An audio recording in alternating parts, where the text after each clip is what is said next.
สบายดีสบายดีมาพบกันกับคลิปนี้แล้วเนาะตอนนี้เราเข้ามาบอนสวนสนุกเป็นสวนสนุกบอกเลยว่าเองจำยากนะเนาะจูราคลาสสิก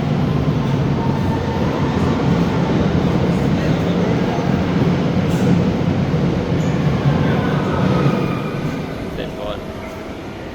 กระดูกเนาะนี่น่าจะเป็นกระดูกไดโนเสาร์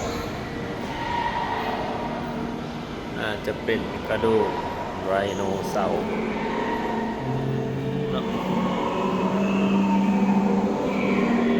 โอ้บนเบิงไดโนเสาร์อันนี้ในไดโนเสาร์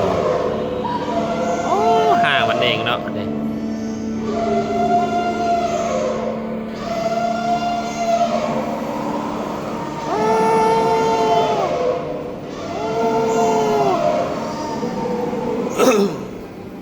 ไดโนเสาร์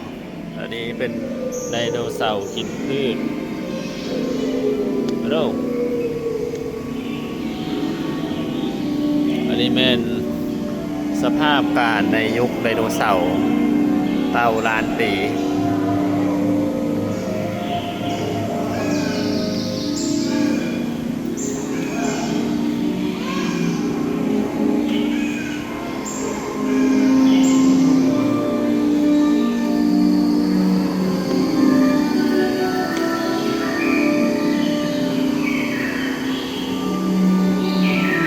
สบายดีสบายดี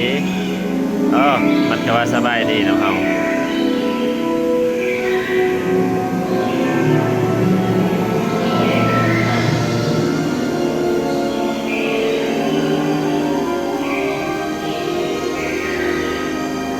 มันบ่ห้อง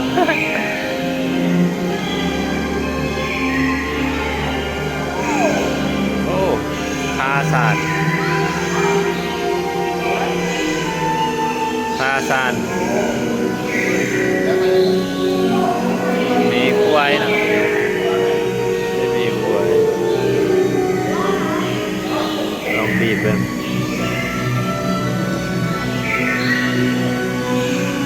ฟางเมมมอส